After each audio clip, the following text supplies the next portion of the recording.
오늘 하나님 말씀 마태복음 5장입니다. 마태복음 5장 9절 말씀. 자, 한 절 말씀인데요. 자, 두 번을 함께 읽습니다.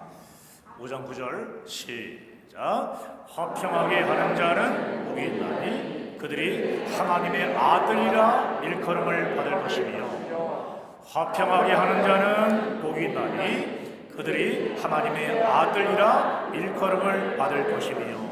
아멘. 우리 서로 앞뒤적으로 교제합니다. 잘 되고 있습니다. 하나님이 하시면 다 됩니다. 명절은 잘 보내셨나요? 오늘 또 명절도 가는 성도님들이 있더라고요. 여러분, 오늘 본문에 화평, 이 화평은 평강, 평화라는 이 단어로도 쓰이게 되는데, 성경에 보게 되면 이 단어가 400회 정도 나옵니다. 몇 회요? 400회. 굉장히 많죠. 화평, 평화라는 이 단어가 성경에 이렇게 많이 나오는데, 참 안타깝게도 이 세상에는 평화가 없습니다. 싸움과 전쟁이 끊이지 않고 계속 일어나고 있는 현실이에요. 지금도 우리는 러시아와 우크라이나와의 이 전쟁, 또 이스라엘과 팔레스타인과의 이 전쟁으로 인한 파괴, 엄청난 사건들, 그리고 죽음을 매일 바라보고 있습니다. 여러분, 왜 이 세상에는 평화가 없을까요?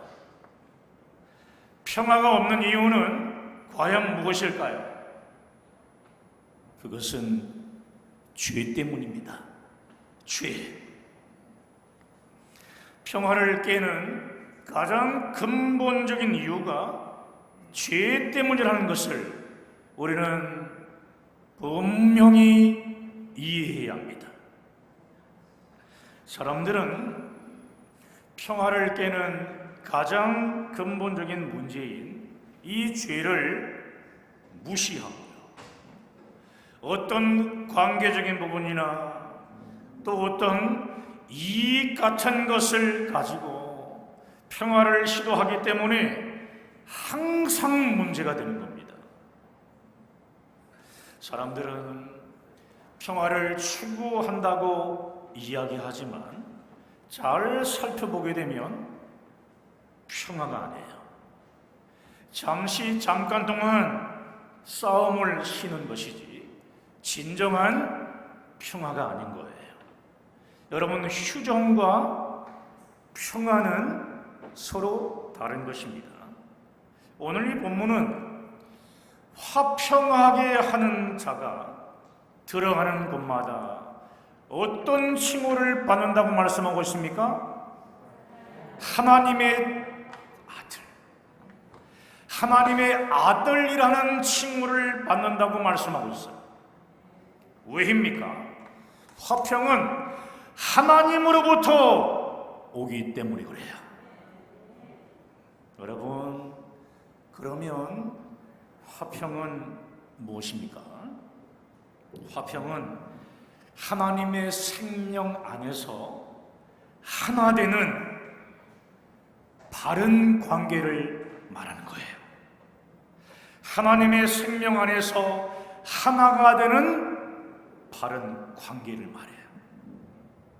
하나님의 생명 안에서 하나 되는 바른 관계는 오직 예수님의 십자가를 통해서만이 가능해집니다. 할렐루야. 우리의 죄를 짊어지시고 십자가에서 속죄의 피를 흘리며 죽으신 예수님의 십자가 대속이 아니면 죄의 용서함을 받을 길이 없기 때문입니다.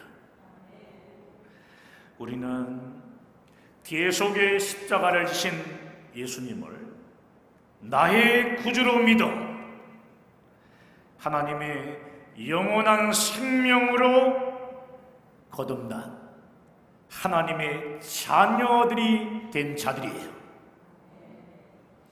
예수님을 나의 구주로 믿어 하나님의 자녀가 되었다는 것은 예수님께서 십자가에서 피 흘려 주신 대로 그의 피로 속죄함을 받았다라는 의미입니다. 따라서 나는 예수의 피로 속죄함을 받았습니다. 죄 용서함을 받았습니다. 첫사랑 아담의 범죄로 인해 하나님과 사람 사이의 화평은 깨지고요, 무너진 상태였습니다. 그런데 요한복음을 보게 되면 말씀이 육신이 되어 이 땅에 오신 예수님께서 십자가의 대속으로 우리의 모든 죄를 다 씻어주심으로 하나님과 화평을 누리는 길을 열어주신 거예요. 그러므로 예수님의 십자가 대속을 믿는 믿음으로 죄의 용서함을 받지 않으면 결코 하나님과 화평을 누릴 수 없습니다. 오직 예수님의 십자가 대속, 그 대속을 통해서만 하나님의 영원한 생명 안에서 하나가 되어지고요, 하나님과 화평을 누리는 바른 관계를 맺을 수 있기 때문입니다. 사랑하는 여러분, 세상 사람들은 화평을 어떤 갈등이나 싸움이 없는 것이라고 정의를 내리고 있어요. 싸우지 않는 것이 바로 화평이다. 여러분, 싸움이나 갈등이 없는 것을 예로 든다고 한다면 공동묘지나 또 납골당을 들 수 있습니다. 여러분 아세요? 공동묘지와 납골당에는 갈등이 있을까요? 갈등도 없고요. 싸움이 있을까요? 다툼이 있을까요? 없어요. 조용함만 있습니다. 왜입니까? 죽었기 때문에 그런 겁니다. 여러분, 생명이 없기 때문에 조용한 겁니다. 여러분, 성경은 단 한 번도요, 화평이나 또 평화를 공동묘지나 납골당의 죽은 이미지로 말한 적이 없어요. 여러분, 지금 전쟁을 벌이고 있는 나라 우크라이나와 또 러시아의 전쟁으로 미국과 지금 러시아가 지금 긴장 관계에 있는데, 과거에도 50년 가까이 냉전 시대가 있었어요. 미국과 소련을 중심으로 해서 서방 세계와 공산권이 서로 대치를 했습니다. 실제적으로 보면 미국과 소련이요, 서로 맞부닥친 적이 한 번도 없어요. 국지전으로 싸우거나 대리전으로 싸운 적은 있지만 서로 부딪힌 적은 단 한 번도 없습니다.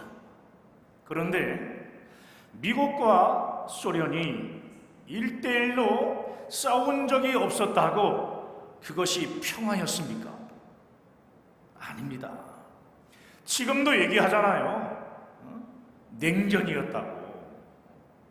냉전은 말 그대로 전쟁이라는 뜻입니다. 전쟁이다. 사랑과의 관계에 있어서도 냉전 같은 관계가 있습니다. 냉전 같은 관계. 서로 부부가 있어요. 서로 사랑하지 않아요. 부부인데도 희한하다. 부부인데도 서로 터치하지도 않아요. 말도 하지도 않고요. 그냥 사는 거예요. 대화도 없습니다. 그런데 말이에요, 남들이 볼 때에는 평화롭게 보여요. 왠지 아세요? 겉으로 보기에는 서로 싸우지도 않고요. 서로 간섭하지도 않아요.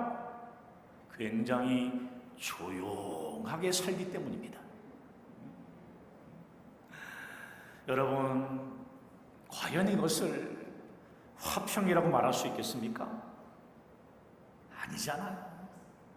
결코 화평한 것이 아닙니다. 여러분, 이것은 생명이 없는 공동묘지, 납골당의 침묵일 뿐이에요. 그런 가정이 회복되는 가정이 많이 있습니다. 오늘 우리의 가정을 정말 하나님의 사랑 안에서, 화평 안에서 회복되는 시간이 되길 바랍니다. 진정한 평화, 진정한 화평이 뭐죠? 서로 생명의 바른 관계를 맺는 거예요. 서로 바른 관계를 맺고 있는 거예요.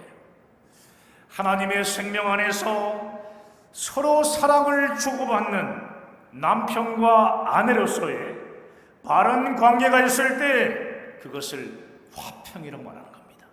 화평. 우리 옆 사람 얼굴 볼까요? 화평이십니까? 웃고만 있습니다. 주여. 사랑과 사랑, 하나님과 또 사랑, 이 사이에 서로 교통하며 또 주고받는 생명의 바른 관계가 있을 때 평화, 즉 그것을 화평이라고 말할 수 있는 거예요. 여러분, 교회도 마찬가지입니다. 교회에 진정한 화평이 임하기 위해서는요, 이 교회가 하나님의 생명 안에서 교회로서의 사명을 감당해 나가야 합니다.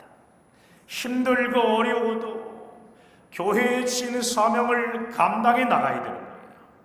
우리 성도님들은 함께 기도하고 또 찬양하며 성령 안에서의 정말 아름다운 모습이, 아름다운 교제가 있어야 하고요. 예배가 살아있고, 다시 한번 할게요. 예배가 살아있고, 그래 힘나지. 헌신이 있고, 복음으로 세상을 살리는 선교가 있을 때 화평이 임한다는 말씀이에요. 그러므로 진정한 화평이라는 것은 생명 안에서의 바른 관계를 말하는 겁니다. 그런데 여기에서 중요한 것은 반드시 하나님의 진리가 들어가야 한다는 거예요. 진리.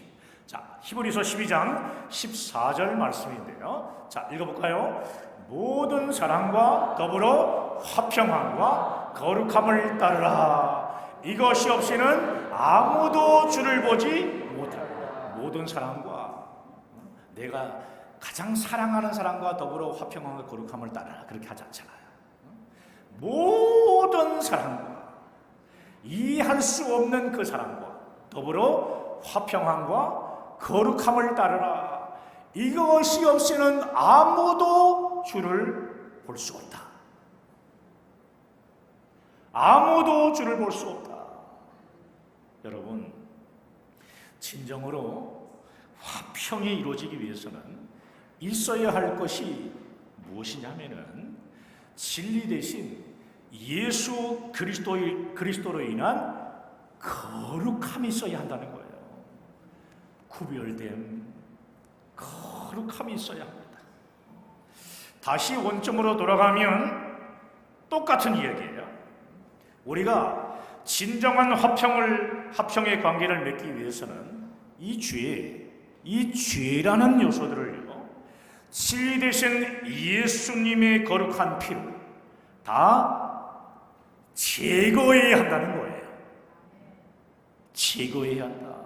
이 죄를 우리가 겉으로만 조용하고 서로 막 싱글싱글 웃고, 10대 아이들은 조금만 웃을 수 없는 얘기도 불구하고 막 깔깔깔거리면 웃잖아요. 서로 싱글싱글 웃고 상대방에게 간섭하지 않는 이런 것을 화평이라고 생각하는 것은 아주 착각이라는 말씀이에요. 착각이구나. 진정으로 화평하기 위해 최우선적으로 해야 할 일이 뭐라고요? 죄를 제거하는 일이에요. 예수 믿고 나서 죄를 제거하는 일. 죄. 가슴을 쳐볼까요? 죄를 제거하자. 누구나 다 있어요. 이 죄. 이 죄를 제거해야 되는 거예요. 예수의 피로 죄를 해결해야 화평이 임한다는 거예요. 여러분, 한 사람의 죄가 사라지고 하나님 앞에 회개하는 모습이 나타나잖아요. 그러면 그 다음 사람에게요, 우리는 반드시 화평의 손을 내민다는 사실이에요. 내가 그렇게 하면 또 다른 사람이 그렇게 화평의 손을 내민다는 거예요. 하나님의 생명 안에서 화평으로 서로 하나가 되어 바른 관계를 맺을 수 있게 된다는 말씀이에요. 그렇게 되기를 바랍니다. 하나님과 우리 사이를 가로막고 있는 것은 성경은 죄다. 죄라고 말씀하고 있습니다.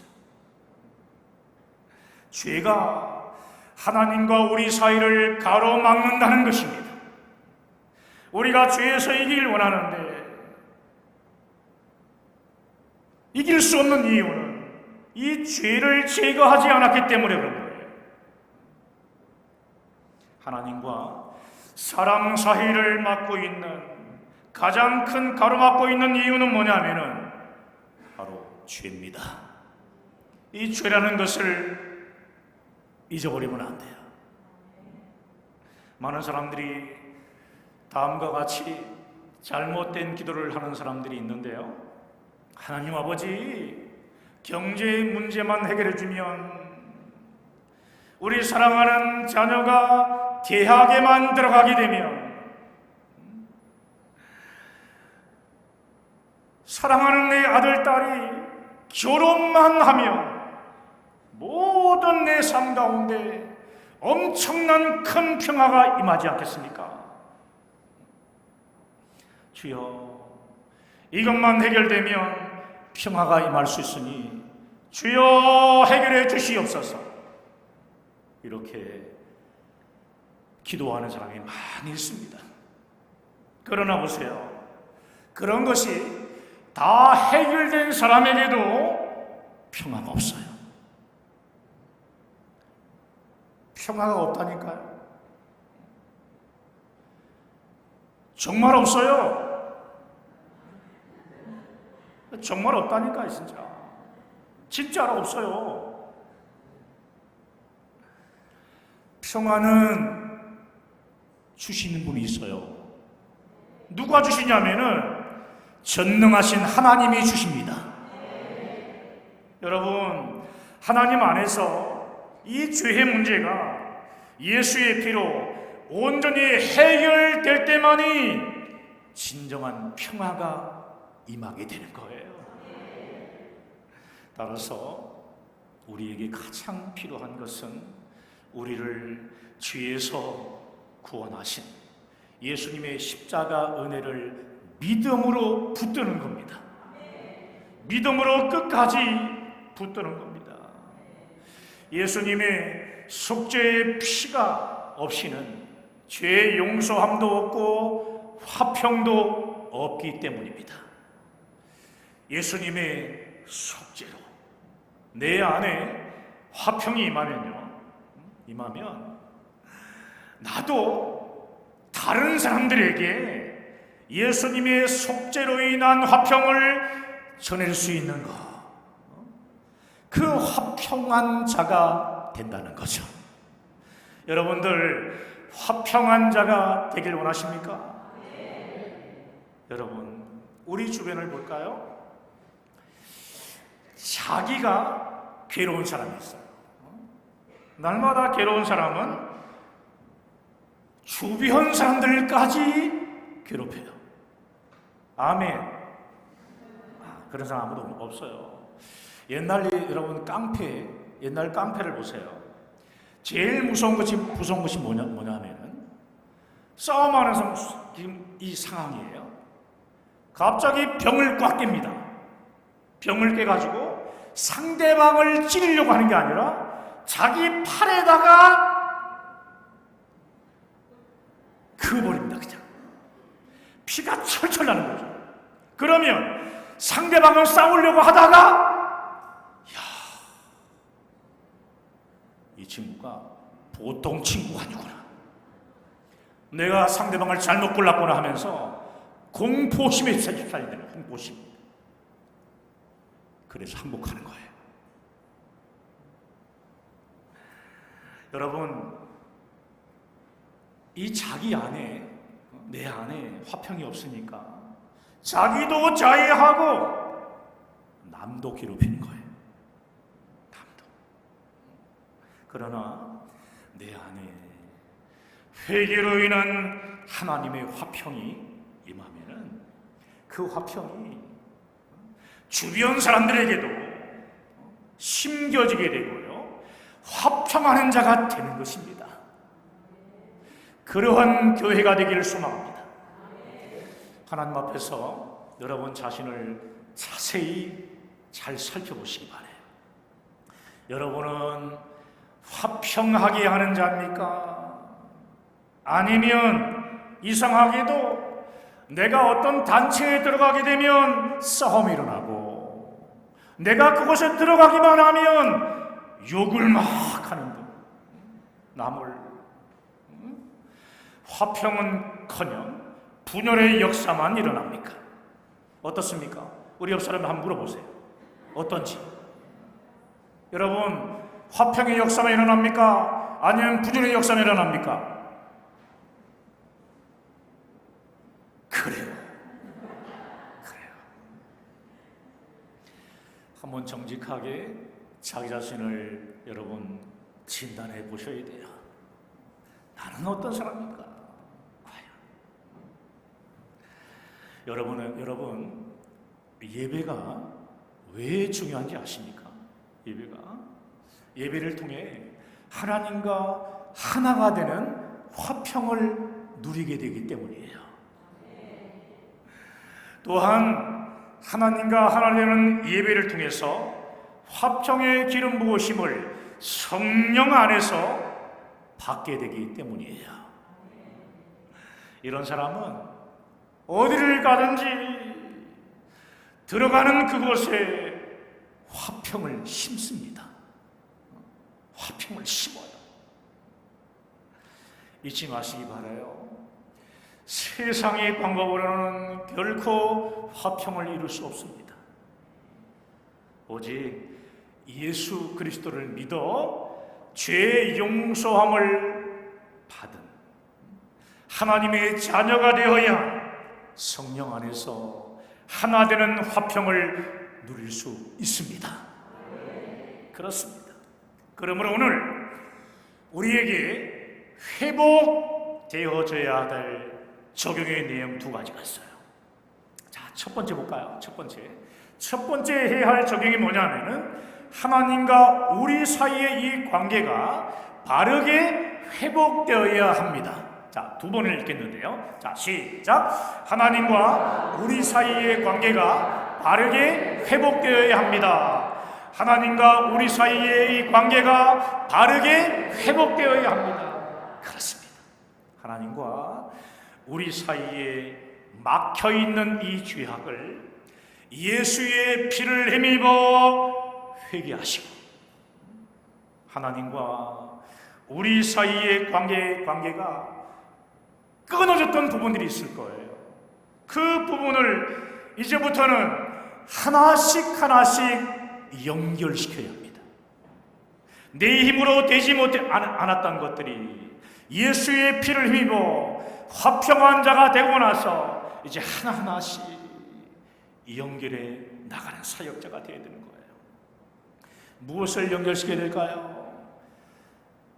늘 기도해 나가면서 알면서도 기도하지 못하는 그것 때문에 고민했던 분들, 기도를 연결시키고요, 말씀을 연결시키고, 찬양을 연결시키고, 운전할 때나 어느 곳에 가든지 간에 찬양의 입술을 늘 벌리는 찬양의 사역자. 여러분, 우리는 늘 예배를 사모해야 되고, 그래서 예배를 연결시켜야 되고요, 하나님과 맺어지지 않았던 것들을, 이 관계의 통로를 점점점 하나님과의 관계를 깊이 하고 연결시켜 나가면, 더 넓게 넓혀 나가면 내 안에 진정한 화평이 나타납니다. 진정한 화평. 자, 두 번째 볼까요? 두 번째 해야 될 적용이 있어요. 자, 두 번 읽어볼까요? 시작. 다른 사람들이 하나님과 화평하도록 돕는 선교를 하는 것입니다. 다른 사람들이 하나님과 화평하도록 돕는 선교를 하는 것입니다. 그렇습니다. 예수님의 속죄의 복음으로 다른 사람을 하나님과 화평하게 만드는 선교를 해나갈 때, 그때 가장 화평이 넘치고 하나님의 아들이라고 불리는 성도들이 되는 거죠.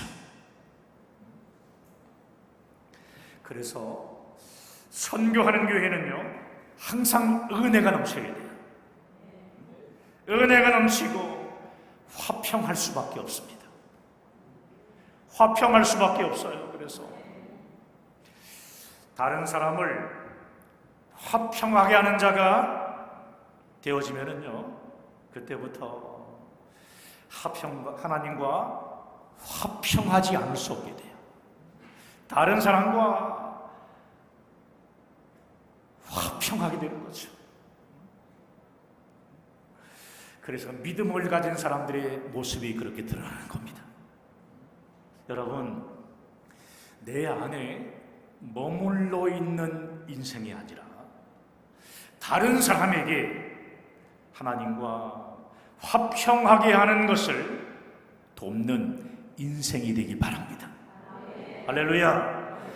화평하게 하는 자는 복이 있나니 그들이 하나님의 아들이라 일컬음을 받는다고 했습니다. 오늘 이 말씀을 믿음으로 받고 함께 기도하십시다.